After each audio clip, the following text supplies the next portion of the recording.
أعوذ بالله من الشيطان الرجيم.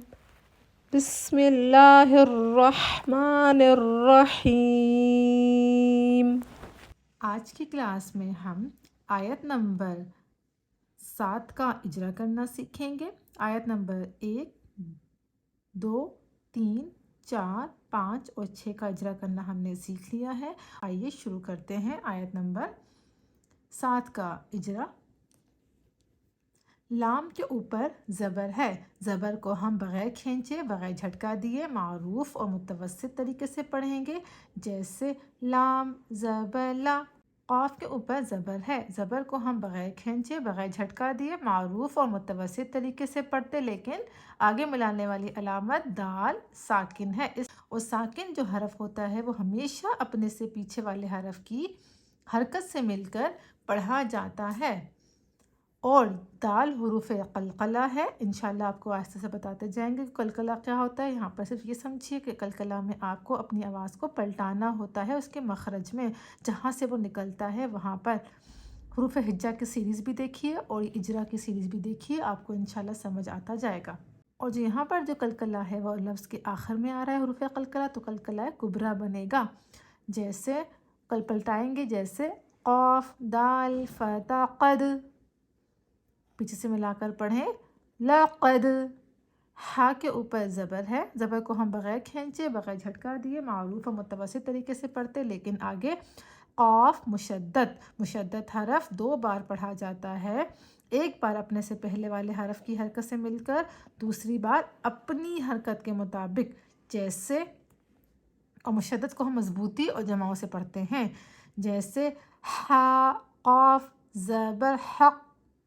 قاف کے اوپر زبر ہے، زبر کو ہم بغیر کھینچے بغیر جھٹکا دیے پڑھتے، لیکن آگے لام ساکن ہے، اور ساکن حرف ہمیشہ اپنے سے پیچھے والے حرف کی حرکت سے مل کر پڑھا جاتا ہے، جیسے قاف لام زبر قل، پیچھے سے ملا کر پڑھیں حق قل۔ قاف کے اوپر زبر ہے، زبر کو ہم بغیر کھینچے بغیر جھٹکا دیے معروف و متوسط طریقے سے پڑھتے، لیکن آگے واو ساکن اس سے پہلے زبر واؤلین کہلاتا ہے، اور واؤلین کو ہم 1.5 حرکت کی مقدار دیر لگا کر نرمی اور جلدی کے ساتھ پڑھتے ہیں، جیسے قاف واو زبر قو، پیچھے سے ملا کر پڑھیں حق القو۔ لام کے اوپر پیش ہے، پیش کو ہم بغیر کھینچے بغیر جھٹکا دیے معروف اور متوسط طریقے سے پڑھیں گے، جیسے لام پیش لو حق القول۔ عین کے اوپر زبر ہے، زبر کو ہم بغیر کھینچے بغیر جھٹکا دیے معروف و متوسط طریقے سے پڑھیں گے، جیسے عین زبر۔ لام کے اوپر کھڑا زبر ہے، کھڑا زبر کو ہم حرکتین مقدار 2 سیکنڈ کھینچ کے پڑھتے۔ اب یاد رکھیے گا، قرآن مجید میں جب بھی یہ مد آئے گی، یہ جو مد ہو قرآن مجید میں آپ کو 2 مدات ہی نظر آئیں گی، یہ بڑی مد ہے اور یہ چھوٹی مد ہے، اور آپ کو حمزہ 2 شیپ میں نظر آئیں گے، ایک حمزہ یہ ہوتا ہے اور یہ ایک حمزہ ہوتا ہے۔ اگر اس کے اوپر الف، یہ بغیر کسی نشانی کے یہ الف ہے، اگر اس کے اوپر زبر زیر یا پھر پیش آ جائے، اس کو سکون بولتے ہیں، اگر اس طرح کی کوئی نشانی آ جائے، اس طرح کی کوئی حرکات آ جائے، تو وہ الف نہیں رہتا، وہ حمزہ رہ جاتا ہے۔ اب یاد رکھیے گا، اس مد کے ساتھ یہ والا حمزہ جڑا ہوا ہے، اور اس چھوٹی مد کے ساتھ یہ والا حمزہ، جب بھی اس شکل میں حمزہ آئے گا تو یہاں پر جو مد بنے گی وہ مد منفصل جائز کہلائے گی، اور اس کی ہر مقدار کھینچنے کی کتنی ہے؟ 2 حرکات، 4 حرکات یا پھر 5 حرکات، اور یہ اولا ہے، یہ افضل ہے پڑھنا۔ اب یہاں پر آپ نشانی دیکھیے، چھوٹی مد ہے، اس کے بعد یہ والا حمزہ آ رہا ہے، تو یہاں جو مد بنے گی وہ مد منفصل جائز ہے، جس کی مقدار آپ کے اوپر ہے کہ آپ اسے حرکتین کھینچیں، 2 حرکت کھینچیں، 4 حرکت کھینچیں یا 5 حرکت کھینچیں۔ 4 حرکت کھینچنا اولا ہے۔ پڑھیے لام کھڑا مد زبر لا، پیچھے سے ملا کر پڑھیں علا۔ حمزہ کے اوپر زبر ہے، زبر کو ہم بغیر کھینچے بغیر جھٹکا دیے معروف متوسط طریقے سے پڑھتے، لیکن آگے کاف ساکن، ساکن حرف ہمیشہ اپنے سے پیچھے والے حرف کی حرکت سے مل کر پڑھا جاتا ہے، جیسے حمزہ کاف زبر اک، اور کاف ساکن میں یہ آواز پائی جاتی ہے جسے آپ اذان سنتے ہیں مؤذن بولتا ہے اللہ اکبر، اک، اس طرح کی آواز پائی جاتی ہے کاف ساکن میں، یہ کاف ساکن میں یہ اک کی آواز پائی جاتی ہے، جیسے حمزہ کاف زبر اک، سا کو کے اوپر زبر ہے، زبر کو ہم بغیر کھینچے بغیر جھٹکا دیے معروف متوسط طریقے سے پڑھیں گے، جیسے سا زبر سا اک سا۔ را کے نیچے زیر ہے، زیر کو ہم بغیر کھینچے بغیر جھٹکا دیے معروف متوسط طریقے سے پڑھیں گے، اور را کے نیچے زیر آنے کی وجہ سے ہم را کو باریک پڑھیں گے، جیسے را زیر ری، پیچھے سے ملا کر پڑھیں اک سری۔ ہا کے نیچے زیر ہے، زیر کو ہم بغیر کھینچے بغیر جھٹکا دیے معروف اور متوسط طریقے سے پڑھتے، لیکن آگے میم ساکن، ساکن حرف ہمیشہ اپنے سے پیچھے والے حرف کی حرکت سے مل کر پڑھا جاتا ہے، جیسے ہم اک سری ہم۔ فا کے اوپر زبر ہے، زبر کو ہم بغیر کھینچے بغیر جھٹکا دیے پڑھیں گے، جیسے فا زبر فا۔ ہاں کے اوپر پیش ہے، پیش کو ہم بغیر کھینچے بغیر جھٹکا دیے معروف متوسط طریقے سے پڑھتے، لیکن آگے میم ساکن، ساکن حرف ہمیشہ اپنے سے پیچھے والے حرف کی حرکت سے مل کر پڑھا جاتا ہے، جیسے ہم، پیچھے سے ملا کر پڑھیں فہم۔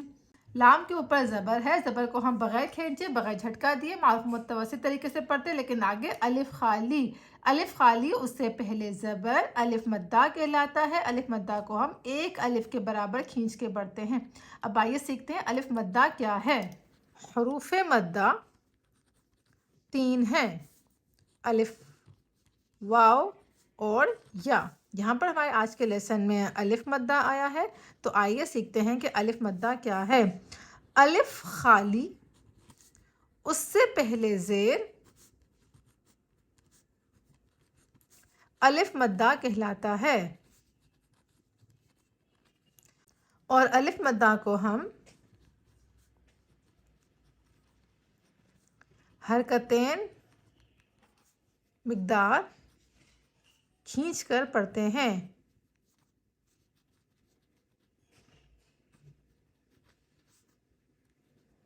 ٹھیک ہے، تو الف مدہ کیا ہے؟ الف خالی، یہ الف ہے، الف خالی اس سے پہلے کسی بھی لیٹر پر زبر ہوگا وہ الف مدہ کہلاتا ہے، اور الف مدہ کو ہم 2 حرکات کھینچ کے پڑھتے ہیں۔ یہ الف خالی، الف خالی اس سے پہلے زبر، یہ الف مدہ ہے، اور الف مدہ کو ہم حرکتین مقدار کھینچ کے پڑھیں گے، جیسے لام الف زبر لا۔ یا کے اوپر پیش ہے، پیش کو ہم بغیر کھینچے بغیر جھٹکا دیے معروف متوسط طریقے سے پڑھتے، لیکن آگے حمزہ ساکن، حمزہ کے اوپر جب بھی سکون آئے گا ہم اس کو جھٹکے سے پڑھیں گے، جیسے یا حمزہ پیش یو۔ میم کے نیچے زیر ہے، زیر کو ہم بغیر کھینچے بغیر جھٹکا دیے معروف متوسط طریقے سے پڑھیں گے، جیسے میم زیر می، پیچھے سے ملا کر پڑھیں یو می۔ نون کے اوپر پیش ہے، پیش کو ہم بغیر کھینچے بغیر جھٹکا دیے معروف متوسط طریقے سے پڑھتے، لیکن آگے واو ساکن، واو ساکن اس سے پہلے پیش واو مدہ کہلاتا ہے، اس کے بارے میں انشاءاللہ ہم اگلی کلاس میں سیکھیں گے، جیسے نو، نون کے اوپر زبر ہے، زبر کو ہم بغیر کھینچے بغیر جھٹکا دیے معروف متوسط طریقے سے پڑھیں گے، جیسے نون زبر نا یؤمنون۔ لقد، لقد، حق ال، حق القول، قول، علی، علی، اکثرہم، اکثرہم، فہم لا، فہم لا یؤمنون۔